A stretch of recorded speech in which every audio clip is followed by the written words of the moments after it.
Buenas tardes a todos, bienvenidos a este evento organizado por el Instituto de Investigación en Historia del Derecho de Buenos Aires. Mi nombre es Agustín Parise y hoy estaré moderando este evento académico. Hoy tenemos el agrado de presentar la obra titulada José Darragueira Lugo, diputado por Buenos Aires en el Congreso de Tucumán, de Lucas Ravigliati. La misma fue publicada en 2024, es decir, este año, por el Círculo de Legisladores de la Nación Argentina en la Ciudad de Buenos Aires. El autor, quien se encuentra en la sala, como ya dije, Lucas Ravigliati, va a tomar la palabra en unos minutos y aprovechamos para darle la bienvenida. Luego le vamos a dar el uso de la palabra a Ariel Eris, quien también se encuentra en la sala y que va a hacer algún comentario y presentar algunas preguntas disparadoras luego de la exposición del autor de la obra. Al finalizar ambas intervenciones, vamos a contar con aproximadamente 15 a 20 minutos para poder discutir en un plenario sobre la obra que hoy nos reúne. Antes de darle la palabra a Lucas, lo voy a presentar brevemente. Lucas Ravigliati es doctor en Historia por la Facultad de Filosofía y Letras de la querida Universidad de Buenos Aires. Es investigador adjunto en la carrera de investigador científico y tecnológico del CONICET, en Argentina. Y su lugar de trabajo es el prestigioso Instituto de Historia Argentina Americana, doctor Emilio Ravignani. Lucas se dedica también a la docencia en la Cátedra de Historia Argentina 1, en la carrera de Historia en Filosofía y Letras, y es miembro titular de nuestro instituto, que nos reúne hoy, el Instituto de Investigación e Historia del Derecho. Ha recibido galardones por sus trabajos de investigación, incluyendo su tesis doctoral, y uno de esos trabajos de investigación es el que nos reúne hoy, y es la obra La vida de Darregueira, el el motivo de su obra de hoy. Lucas, muchas gracias por acercarte a nuestro instituto, a tu instituto, por compartir tu obra con nosotros y te doy uso de la palabra. Bueno, muchas gracias Agustín por la presentación. También me gustaría agradecer a Viviana Kluger y a Ezequiel Abasolo, bueno, la invitación de poder exponer algunas de las ideas del libro y también a Ariel Eiris, amigo y colega que aceptó participar de esta presentación, que nosotros no lo pensamos tanto como una presentación formal y tradicional, sino más bien como un conversatorio donde podamos charlar algunas cuestiones sobre este libro que, bueno, tiene la particularidad de que es mi primer libro. Unas semanas después de que salió otro libro mío, pero este tiene el privilegio o el honor de ser el primero. Así que, más allá del contenido del libro, me gustaría a mí primero empezar contextualizando un poco o contarles cómo fue que surgió el proyecto del libro. Sí, sería algo así como la historia del libro antes de que sea libro.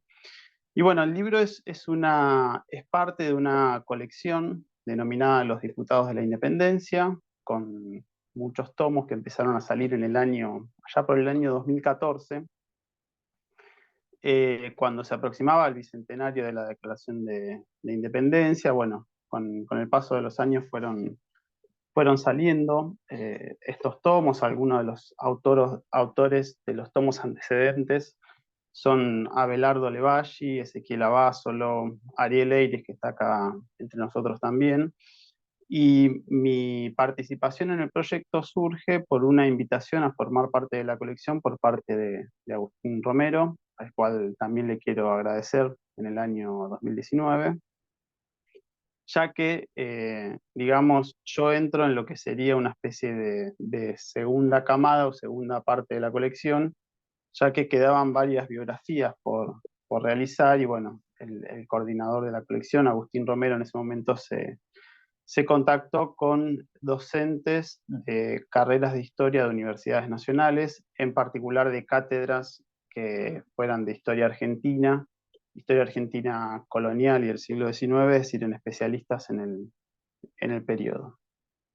Así que, bueno, yo acepté el desafío, eh, pese a que siempre creí que mi primer libro iba a ser la adaptación de mi tesis doctoral, ¿no? Yo defendí mi tesis en el año 2016, pero bueno, me fui dando cuenta que adaptar la tesis doctoral para publicarla a veces es algo que lleva igual cantidad de años o más años que hacer la misma tesis, así que todavía sigo en ese proceso. Bueno, en el medio han pasado un montón de cosas, publiqué estos 2 libros, tuve 2 hijos, en fin, pero es un proceso que me está costando cerrar y supongo que en algún momento va a terminar la adaptación de mi tesis doctoral y va a salir como libro. Y eh, bueno, tampoco creí eh, que alguna vez yo fuera a escribir una biografía y explico por qué. Un poco en los ámbitos en los que yo me formé, eh, es como que la biografía no es un género que se cultive mucho y alrededor de la biografía hay muchos prejuicios, en parte me hago cargo personalmente, ¿no? Porque uno asocia, o la primera imagen que uno le viene a la cabeza cuando piensa en una biografía, es en un modo de hacer historia que es muy tradicional, ¿sí? Que está centrado en los acontecimientos o está centrado en los grandes hombres. eh, y es por eso que de alguna manera el método biográfico tiene mala prensa. Por supuesto, esto no es más que un prejuicio, porque hace varias décadas ya que ha vuelto a renacer la- la- las narrativas centradas en los individuos, y hay estudios muy serios y muy renovados que muestran cuánto puede aportar una biografía al respecto. Bueno, acá está, podemos citar como ejemplo la excelente tesis doctoral de Ariel Eiris en ese sentido, o la colección de Daza reciente de biografías al respecto, ¿no? Que muestran cuánto puede ofrecer el método biográfico. Pero bueno, aún así, a mí me pareció, eh, cuando yo acepto participar del proyecto, me pareció una buena práctica para romper algunos de esos prejuicios que yo traía y también aceptar participar del proyecto implicaba salir de una zona de confort, ¿sí? Que yo estaba más acostumbrado a hacer una historia social, no enfocada o no centrada en individuos, sino en grupos sociales más amplios, ¿no? Con marcos temporales amplios. Y acá se trataba de hacer la historia de una persona y una historia más bien política y narrativa, y era una buena chance para salir un poco de lo que yo venía haciendo y al mismo tiempo poner a prueba el oficio del historiador, ¿no? Eh, También el salir de la zona de confort implicaba un cambio un poco radical de mi objeto de estudio, porque, bueno, mis investigaciones, enmarcadas primero en una beca de CONICET y después en mi labor como investigador, generalmente se enfocaban en grupos marginales y analfabetos de la sociedad virreinal porteña, por ejemplo, eh, pobres, presos, esclavos, es decir, sujetos que ocupan la base de la pirámide social. Y acá se trataba de alguien que, que pertenecía a la élite de la época, ¿no? Pero bueno, quizás ahí el atractivo de hacer la biografía de alguien de la élite era que se trataba de un revolucionario, en definitiva. Y como todos saben o presumen, quienes hemos pasado por las aulas de Filo y de Puan, además de investigar a las clases populares, eh, nos interesan las revoluciones y los revolucionarios. Y bueno, acá también hay una primera toma de posición, ¿no? Yo sé que esto ha sido muy debatido en la historiografía, si se trató de una revolución o no, si hubo participación del pueblo o no. Bueno, yo creo efectivamente que es una revolución, y no me refiero exclusivamente a los pocos días que representan la Semana de Mayo, sino al proceso histórico que va de las invasiones inglesas hasta la formación de los estados provinciales autónomos en 1820, ¿no? Ahí tenemos un periodo de 15 años donde verdaderamente hay cambios muy radicales, muy significativos de orden económico, político, social, cultural. En definitiva, es como que el tiempo político se acelera y claro, las revoluciones no se hacen solas, sino que necesitan de revolucionarios y eso implica que las revoluciones necesitan de personas que arriesgan sus vidas, su posición social, sus riquezas, por un ideal o por un interés, desafiando a una corona muy poderosa, bueno, y a un imperio que no entrega pacíficamente no entrega en forma pacífica y consensuada sus colonias, y es por eso que las revoluciones van acompañadas de enfrentamientos, guerras, víctimas, etc. Entonces, bueno, me autoconvenzo y me decido a participar del proyecto, junto con la invitación a participar.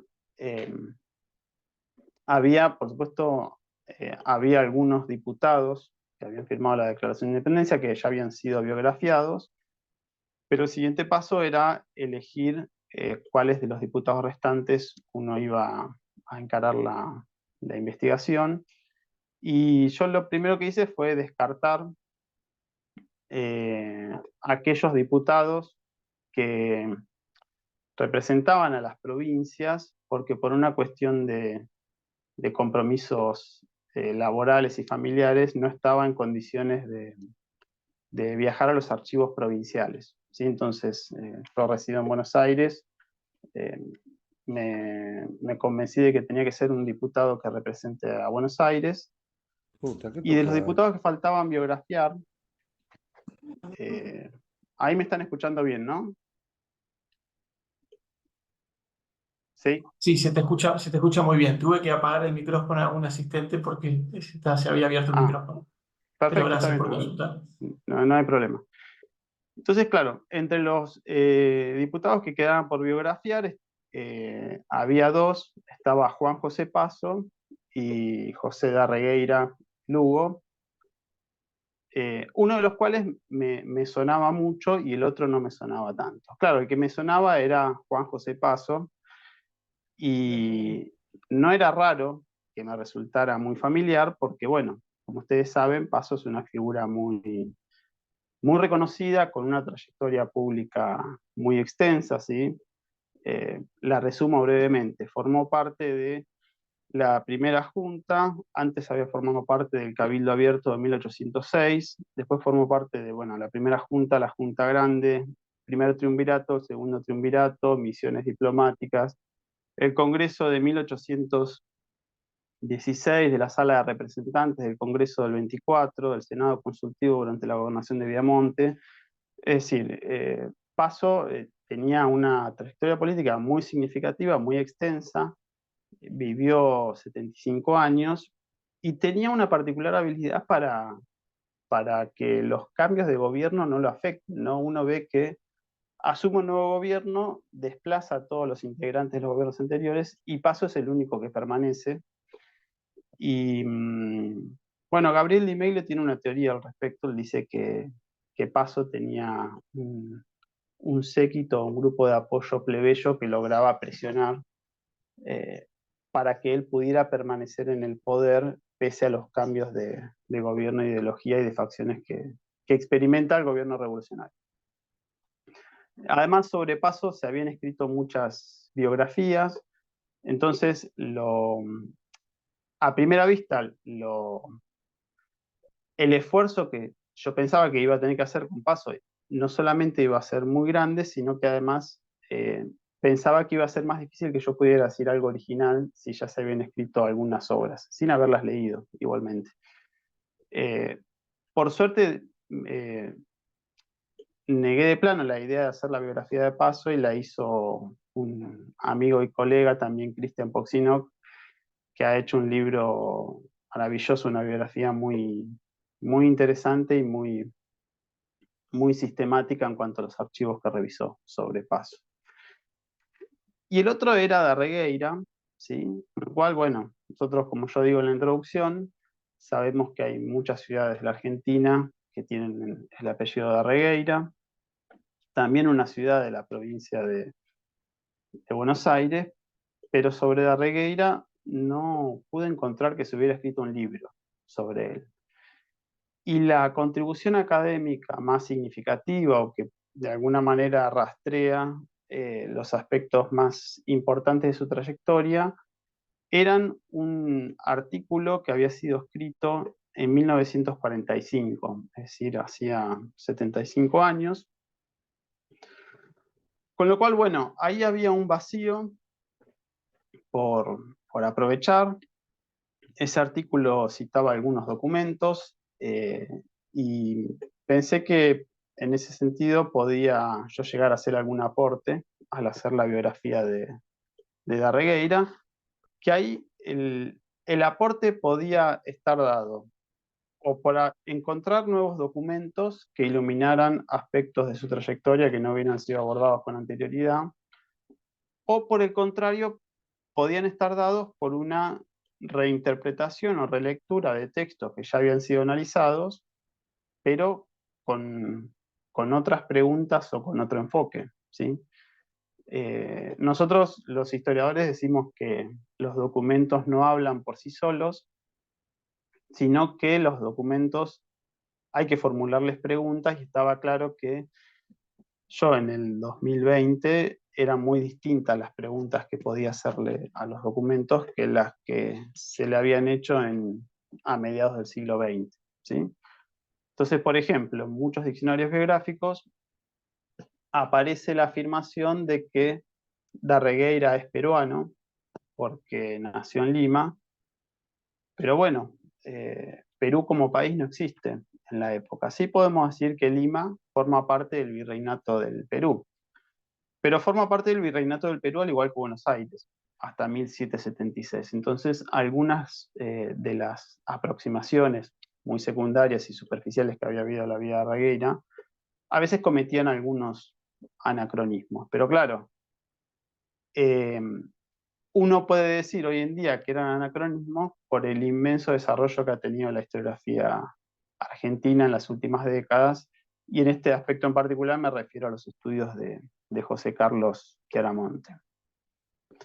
Entonces, sin ser un experto en historia política y mucho menos alguien dedicado al método biográfico, encaré la escritura de esta biografía un poco también contando el medio social en el que actúa Darregueira, ¿sí?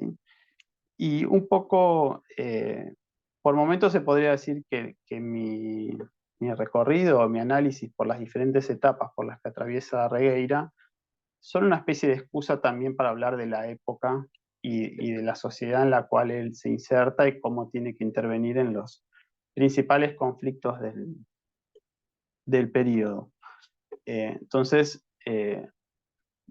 acá capaz la exploración o la indagación de un personaje en particular eh, tiene como función discutir o explorar temas más generales, ¿no? Quizás como hace la microhistoria.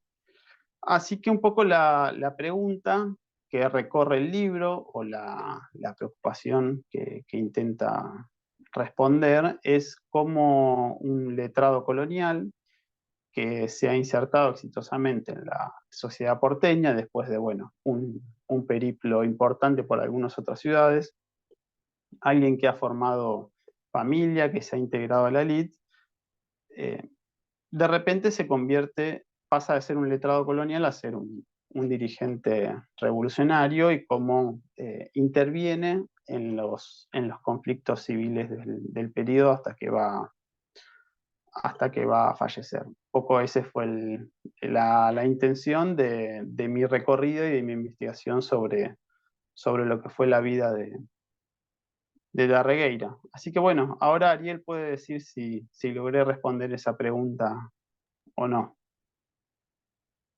Muchas gracias, Lucas. Sí, efectivamente, le vamos a dar la palabra a Ariel ahora en unos segundos. Quería aprovechar y agradecerte por compartir con nosotros esa visión tan personal de cómo te fuiste involucrando con el proyecto, las etapas en las cuales dudaste hacia dónde dirigirte y cómo te fuiste abriendo un camino, que bueno, que terminó en este aporte que estimo muchos colegas van a tomar en sus manos pronto y esperemos también que muchas bibliotecas eh, se vuelquen y que en sus anaqueles aparezca tu obra. Que como bien mencionás, recuerdo ya hace muchos años, el doctor Levalli me había obsequiado el volumen que él había elaborado y yo ya había después perdido el rastro de que la serie continuaba. Me pone muy contento saber que se siguió y que siguen apareciendo volúmenes.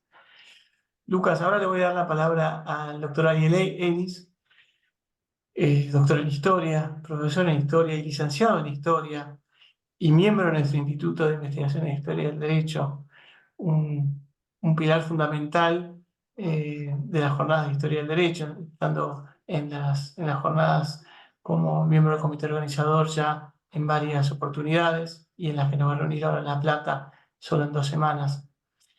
La tesis doctoral, como lo dijo Lucas, es excelente. Yo todavía no tuve la oportunidad de leerla, pero la acabo después de lo que dijo Lucas, la acabo de agregar en mi lista de prioridades absolutas.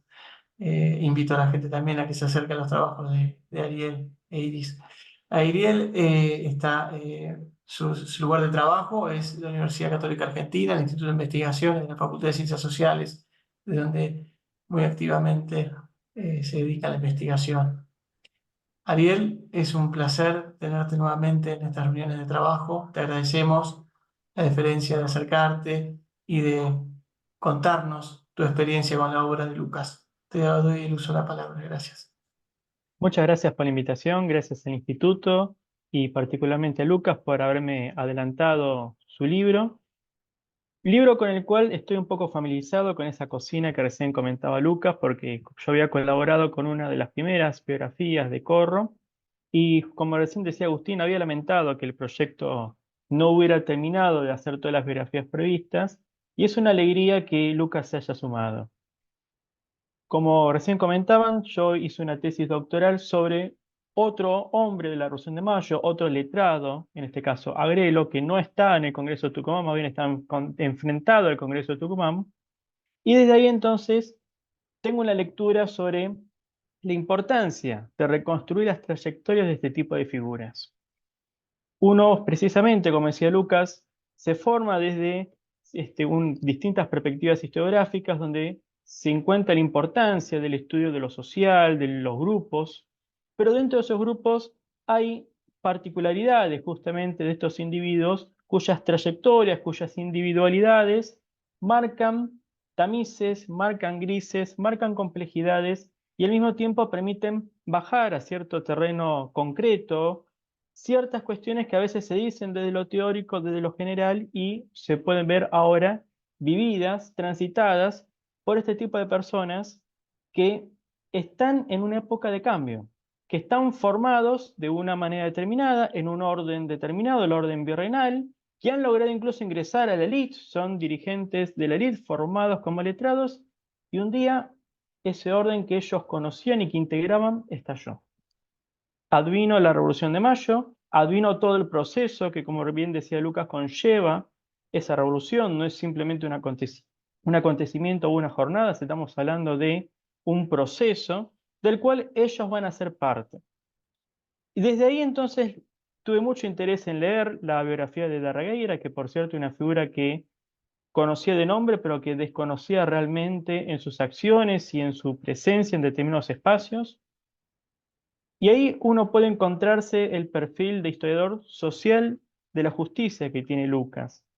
Porque Lucas, si bien va a reconstruir la biografía de Darregueira, no se queda en datos concretos de su vida, sino que explora y realmente hace hablar a esos datos y a esas fuentes que, como bien decía recién, va a interrogar. Un diputado del Congreso de Tucumán, que por cierto nació en Lima, y que después lo encontraremos en Buenos Aires en la Revolución de Mayo y después lo encontraremos firmando la independencia en Tucumán. Y Lucas explora precisamente esa circulación regional. De hecho, el primer capítulo está enfocado en Lima, cómo es esa ciudad y por lo tanto ese espacio social en el que nace Darregueira, de qué manera esta persona se había inscrito a la élite local y cómo circuló por distintos espacios para llegar finalmente a ese proceso revolucionario que lo encontrará en la ciudad de Buenos Aires. Para ello debo decir que es muy enriquecedor el trabajo de fuentes que hace Lucas. Cuando surgió este proyecto de la biografía de muchos de estos letrados, recuerdo que uno de los problemas que se habían planteado era que no todos tenían una accesibilidad de fuentes. Hay figuras que se conocen por su importancia, pero que no hay documentos que realmente permitan una reconstrucción profunda de su trayectoria. Lucas ha explorado distintos legajos, distintos archivos, tanto material inédito como mucho material edito también, y eso le permite justamente hacer una reconstrucción realmente profunda de la trayectoria de Darregueira. Al mismo tiempo que lo hace con una redacción muy rica, muy analítica, como decía recién, una narración que a veces vuelve sobre los mismos elementos para complejizarlos y darles mayor trascendencia a ciertos elementos que ya venían en la narrativa antes. Eso es realmente un aporte, el poder escribir con esa riqueza, con esa fluidez y al mismo tiempo generar tantas ideas y tantos disparadores como los que yo realmente tuve cuando leí la obra. Hay una verdadera reconstrucción de la época, y en esa verdadera reconstrucción de la época aparece Darregueira justamente como un letrado que no es simplemente un abogado o un jurista que está vinculado a un proceso político, es un erudito. Al ser un letrado es un erudito, está vinculado al gobierno desde su propia erudición y a partir de allí transita por distintos espacios, tanto geográficos como institucionales. Al mismo tiempo se puede ver que como erudito tiene que dar una respuesta a un orden que está en cambio, en transformación abrupta y permanente. En un contexto de guerra y revolución, como decía Alperín Dongui, un contexto de transformaciones marcadas por esa guerra y donde hay que redefinir ese marco jurídico e institucional en el que estamos transitando. Y Darregueira forma parte de esos letrados, como Agrelo y tantos otros, que tienen que pensar ese orden sobre la misma marcha de los acontecimientos, porque no es que lo están pensando de la comodidad de un tiempo que les permite proyectar, están aconteciendo los sucesos, hay guerras, hay transformaciones abruptas y hay que tomar decisiones sobre esa crisis que se está atravesando. Y Darregueira es claramente un referente, un expositor de esa transformación que el proceso implica.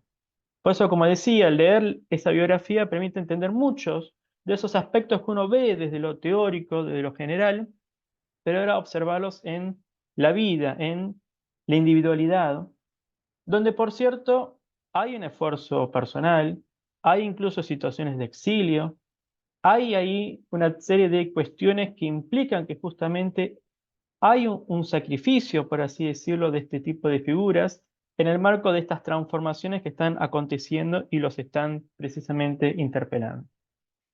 Otro aporte que realmente es muy importante del trabajo de Lucas es la gran amplitud bibliográfica que tiene el trabajo. No solamente en cuanto a fuentes, sino también en cuanto a lecturas de distintos autores, de distintas épocas, de distintas perspectivas, que Lucas toma sus aportes para justamente hacer el propio. Realmente eso me pareció sumamente enriquecedor, muestra justamente cómo se complementan distintas perspectivas historiográficas para darle ahora, en las perspectivas modernas, una renovación, una profundización y por lo tanto una relectura. De ese sentido, realmente me pareció una obra muy enriquecedora, una obra que llama justamente a hacer otras que siguen esta línea, de seguir explorando este tipo de figuras poco conocidas. Y obviamente cuando empecé a leerlo, empecé a sentir varias preguntas que, bueno, ahora teniendo acá al expositor y autor, me gustaría poder preguntarle como disparadores para que justamente nos ahonde un poco más en la figura de José de Darregueira. En ese sentido, como recién decíamos, siendo él un letrado, siendo un erudito, cuando yo le leía, me llama mucho la atención cómo va aplicando esa erudición en distintos momentos de la vida. En pocas palabras, cómo se puede ver que esa erudición en la que él se formó, después está siendo aplicada en su labor y en su trayectoria. Quizás particularmente en el Congreso de Tucumán, que es donde se puede ver, como bien reproduce Lucas, debates de los que Darregueira está haciendo parte, ¿no? ¿De qué manera esa erudición se expresa y cuáles son los temas que en realidad dentro de esa erudición van a centrar la atención de Darregueira? Yo sé algunas cosas para la lectura, pero doy el pie para que Lucas lo pueda contestar. Si les parece, hago una serie de preguntas y dejo la palabra a Lucas para que contestes todo junto. De la misma manera también surge entonces esta cuestión de la circulación. ¿De qué manera la circulación regional que tuvo Darregueira lo afectó o no lo afectó en su trayectoria? Digo esto pensando que algunas figuras como Agrelo o Manuel Moreno o Dorrego van a sufrir exilios y esos exilios harán que tengan ciertas redefiniciones en sus ideas. No parece ser, quizás es el caso de Darregueira, pero igualmente ha tenido una circulación muy importante y por lo tanto surge esa pregunta por si esa circulación y esos desplazamientos territoriales han de haber influido precisamente en su formación, en sus posiciones, en sus posturas o no. Y en ese sentido, bueno, la particularidad de un limeño en Buenos Aires firmando la independencia, evidentemente, si eso no era cuestionado, nos está hablando de esas identidades diferentes a las que recién Lucas apelaba, ¿no? Identidades que justamente tenemos que tener mucho cuidado al momento de trabajar para evitar cometer anacronismos. De esa misma manera me dispara también una situación que tiene que ver con las redes políticas, familiares, que estaban detrás de Darregueira. No solamente está circulando por espacio, sino que hay redes que lo están sosteniendo y que le están permitiendo esa circulación, no solo por los espacios geográficos, sino también por los espacios institucionales.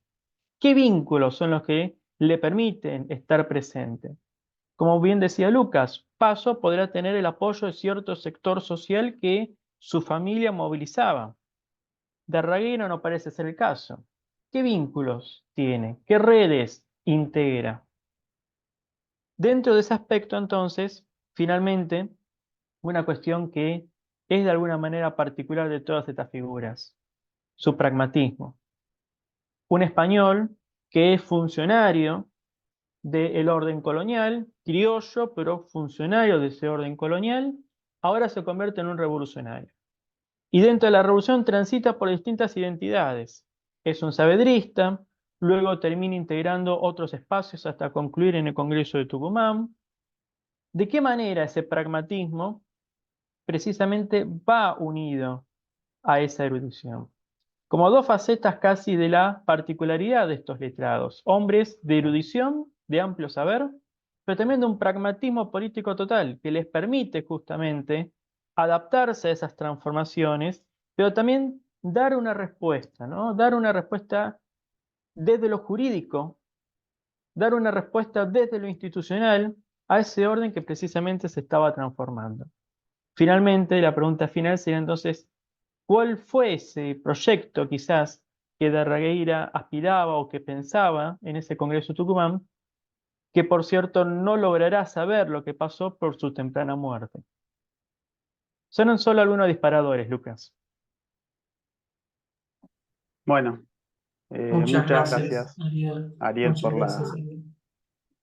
por la lectura atenta, el comentario, los disparadores. Bueno, ha, ha sido muy elogioso y viniendo de un lector tan experto en el tema como sos vos, la verdad que nada, me siento muy honrado del comentario, así que muchas gracias. Bueno, no sé si voy a poder contestar tus preguntas tan, tan agudas, tan finas, o capaz las voy a poder contestar, pero desde mi punto de vista. Así que vamos a ver qué podemos decir al Lucas, respecto. Lucas, Sí, disculpame que te interrumpo. Eh, yo lo que sugiero es que tomes una o dos de las preguntas que hizo Ariel y después abramos a la gente en la sala, a ver si ellos quieren perfecto. también sumarse a quizás alguna de las preguntas que ya se hicieron y después volvemos a las de Ariel, si te parece bien. Sí, coincido. Dale, Tomo gracias. entonces las primeras dos, así voy en orden. Respecto a la formación erudita, ¿cómo pudo haber influido en su trayectoria, en su carrera? Bueno, acá está el tema de que muchas veces se ha interpretado la postura revolucionaria de muchos letrados como producto de las ideas de la Ilustración que aprendieron en ámbitos educativos o al margen de los ámbitos educativos, ¿no? Entonces después de ahí vino la pelea de que, bueno, estaban quienes decían que fueron las ideas de la Ilustración francesa las que provocaron que estos letrados tengan una actitud muy crítica con el antiguo régimen. Después otra serie de autores planteó que en realidad los revolucionarios se basaban en tradiciones ideológicas más propias del pensamiento hispano, por ejemplo, las teorías pactistas de Suárez y demás. Y un poco ahí en esos planteos parecería ser como que un letrado lee un libro, absorbe ciertas ideas y tiene determinado comportamiento y en realidad, bueno, ahí Alperín, por ejemplo, ha dicho algo que a mí siempre me dejó pensando, que él menciona en Revolución y Guerra que muchas de las novedades de la Ilustración y de la Revolución Francesa en realidad demuestran toda su utilidad a los revolucionarios una vez que el orden colonial ya está en crisis y ellos tienen que justificar y legitimar lo que están haciendo. Pero que antes eran novedades como muchas otras que circulaban en la época. Y yo creo que uno, aún adoptando este punto de vista, que yo creo que es muy sugerente y que a mí me cierra, ¿no? De todas formas hay algo que queda sin explicar. Y es por qué muchísimos revolucionarios previamente pasaron por las aulas de la Universidad de Chuquisaca, ¿sí? Y por qué los letrados se cuentan entre los grupos más revolucionarios y más radicales cuando acontece la desintegración del orden colonial. Porque verdaderamente la Universidad de Chuquisaca, que estaba ahí en Charcas, y la Academia Carolina de Practicantes es, retomando la expresión de Clement Thibaut, es una escuela de dirigentes revolucionarios. Y yo creo que ahí esa ligazón entre el carácter letrado o erudito de muchos de estos personajes y su posterior actuación política eh, está dada por algo que ha desarrollado mucho, bueno, el autor que yo mencionaba, pero también Sergio Zerunikov en un libro que salió en paralelo al mío. En realidad el libro de él salió antes, pero bueno, yo no lo había podido consultar porque ya había entregado el manuscrito, que se llama El poder del disenso. Y él lo que plantea es que Charcas, a fines del siglo XVIII, es una sociedad que está atravesada por muchísimos conflictos políticos, donde el orden colonial está en crisis, donde hay una politización muy fuerte de la sociedad. Bueno, hay petitorios colectivos, movilizaciones callejeras, motines urbanos, impugnaciones a las autoridades regias. Sobre todo hay mucha oposición al establecimiento de dos regimientos peninsulares y en todo ese ámbito de conflictividad social y de politización política y de crisis del orden colonial, ocupa un lugar no menor la universidad. Pero no tanto por la educación que se daba en sus claustros, sino más bien por ciertas prácticas y ámbitos de sociabilidad modernas que ponen en discusión muchas de las jerarquías y los hábitos de sumisión del orden colonial. Entonces yo creo que todo ese bagaje y esa experiencia es lo que va a pesar eh, luego en términos del accionar de estos letrados.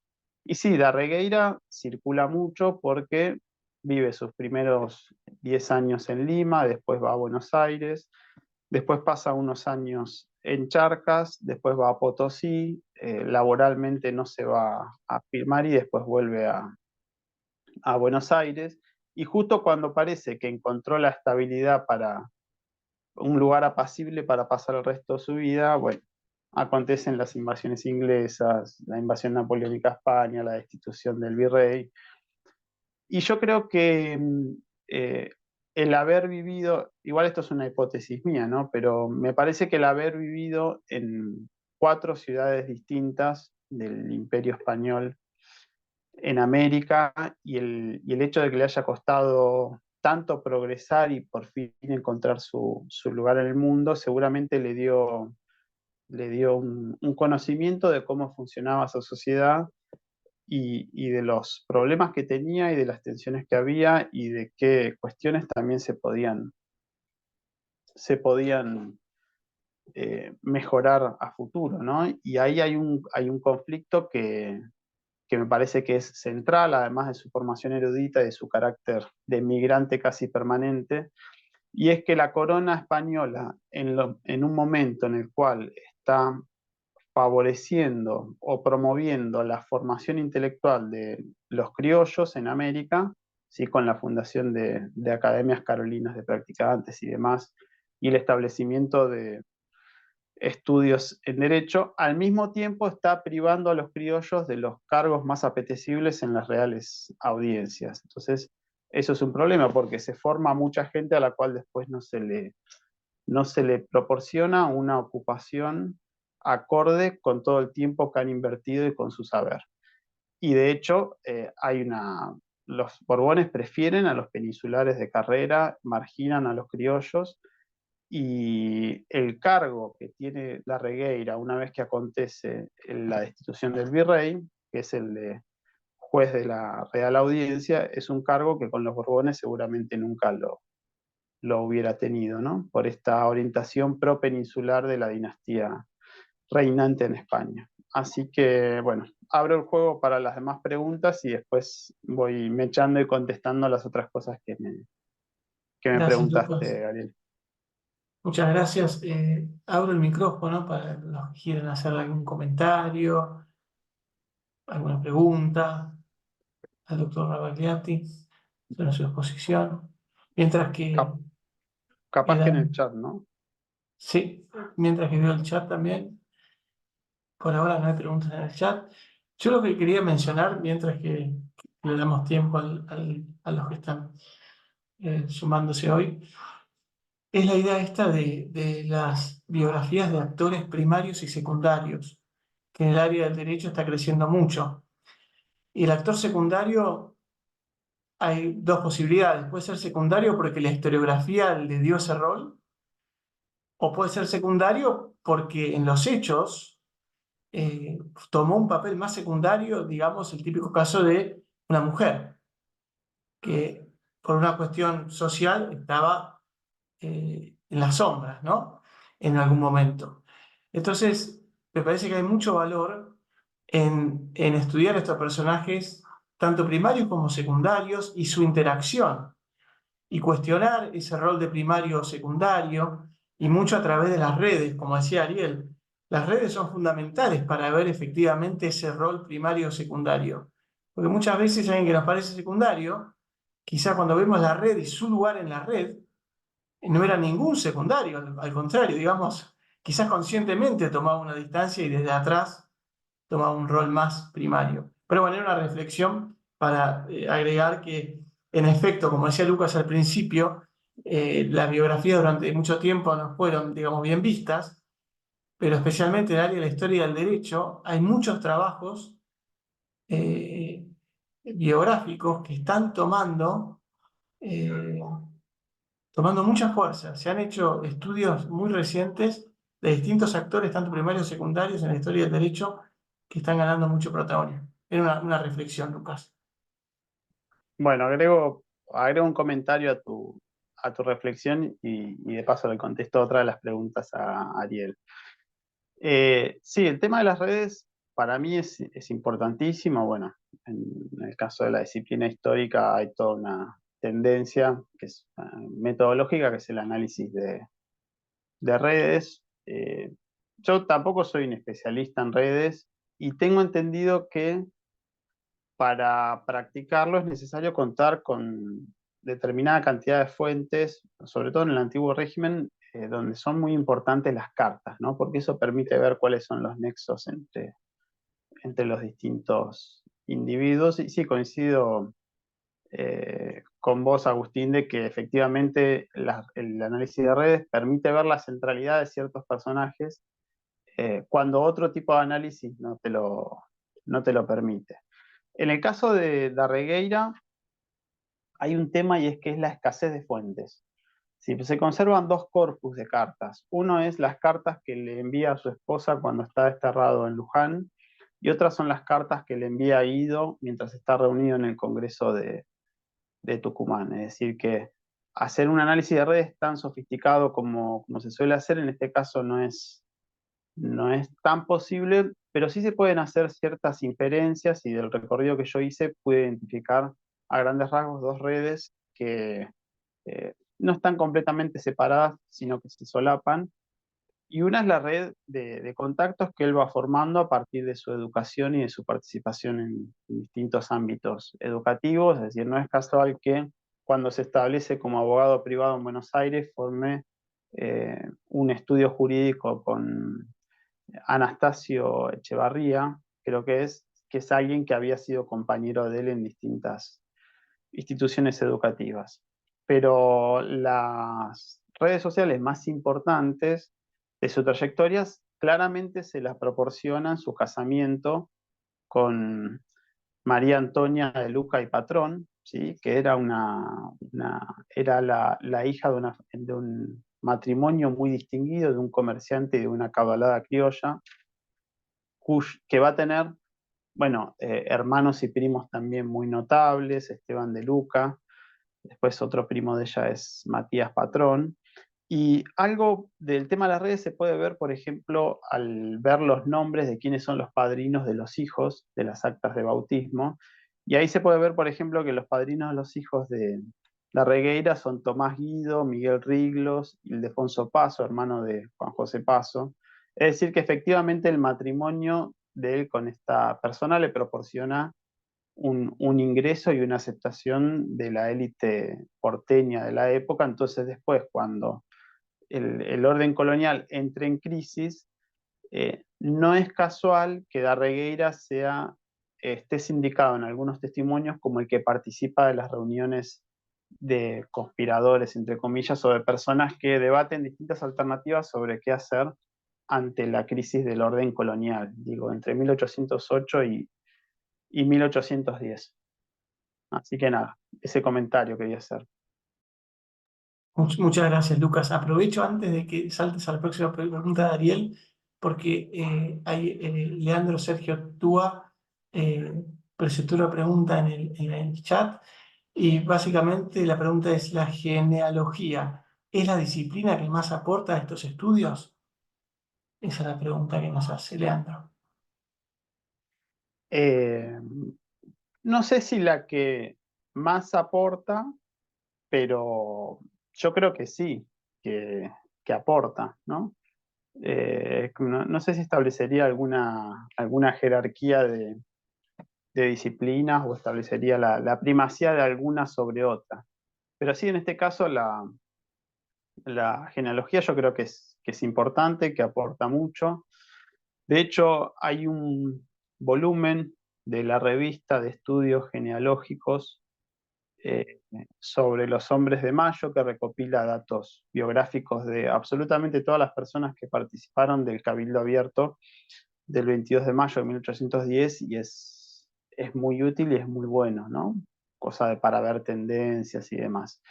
Y también en la biografía yo me valí de un genealogista que trata de establecer el árbol genealógico de Arregueira, y menciona algunas cosas interesantes, y ahí uno puede reconstruir un poco ese linaje noble del cual Darregueira se jacta cada vez que tiene que presentar un informe de pureza de sangre en alguna corporación en la época colonial. Así que sí, sin duda esos estudios me aportaron para el libro. Muchas gracias, Lucas. Nos quedan un poquitito más de 5 minutos y algunas preguntas de Ariel en el tintero. No las vas a poder contestar todas, pero si querés elegir una y en unos Dale, 5 minutos tratar de atacar, y cierro. gracias. Perfecto. Me quedaba el tema del pragmatismo. A ver, uno puede decir que Darregueira es pragmático desde el momento que a lo largo de su vida bajo el régimen colonial juró fidelidad al rey de España, no sé, como 8 veces y después evidentemente no fue muy fiel al rey de España cuando, cuando éste fue encarcelado y cuando volvió a la corona, ¿no? Eh, pero aún así, yo creo que Darregueira es menos pragmático que otros políticos de la época, porque hay cierta coherencia en su trayectoria política. Es una persona que en muchos momentos parece estar actuando de acuerdo a sus convicciones, y estas convicciones son las que le valen destierro, por ejemplo, el ser desterrado de la ciudad, de la función pública. Y si uno tendría que caracterizar a Darregueira de alguna manera, podría decir que es un revolucionario, pero es un revolucionario de tinte conservador o moderado. Entonces, cuando se sucede el conflicto entre Moreno y Saavedra, bueno, Darregueira es saavedrista. Y después, cuando el proceso revolucionario se debate entre las tendencias centralistas de Buenos Aires y las tendencias o los proyectos confederales de Artigas, bueno, Darregueira es un centralista, ¿sí? Porque él es porteño por adopción.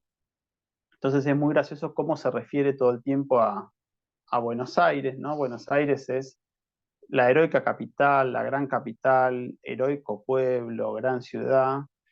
Y del otro lado está el provincialismo, la desunión, el espíritu de partido, la anarquía.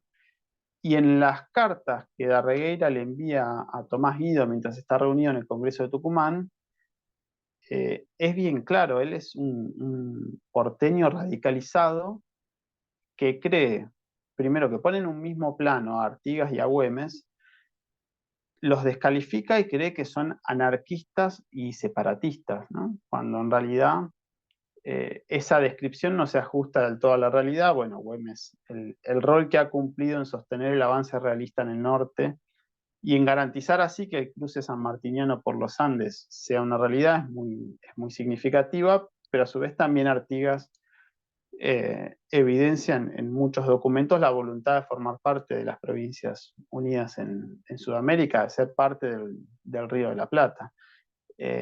Cambio de Arregueira ve que todo lo que se pone a Buenos Aires es anarquía y que los levantamientos de las provincias contra la capital o contra el Congreso tienen que ser reprimidos y a sus líderes hay que aplicarles la última pena. Y de hecho él cree que el Congreso para triunfar tiene que trasladarse a Buenos Aires, cosa que finalmente sucede, para sancionar una constitución favorable a las tendencias centralistas, constitución que se sancione, que después vuela por los aires en 1820. Así que yo veo un poquito menos de pragmatismo en Darregueira que en otros contemporáneos a él, ¿sí? Muchas gracias, Lucas. Veo que hay un comentario de Osvaldo Savioski en el chat. Imagino también que otros colegas van a tener preguntas que van a ir surgiendo, pero nos quedan 3 minutos y no va a haber forma de que le demos justicia a ese tipo de comentarios y de preguntas. Entonces, lo que te sugiero, Osvaldo, es que sigas en privado con Lucas por email. Hoy en día los emails están en fácil acceso. Te agradecemos, Osvaldo, tu comentario. Me gustaría cerrar, que todos le demos un aplauso bien fuerte a Lucas y a Ariel por acercarse y compartir con nosotros la experiencia de escribir un libro, de leer un libro, de hacer un aporte al estudio de la historia, en este caso argentina, y la podemos extender a Latinoamérica, y la ganas de compartirlo, que eso es algo también muy importante. Porque leemos, escribimos para que nos lean, y Lucas nos da un ejemplo de eso, al compartir con nosotros su trabajo. Lucas, ¿querés decir algunas palabras de despedida? Ariel, Eh, ¿alguna?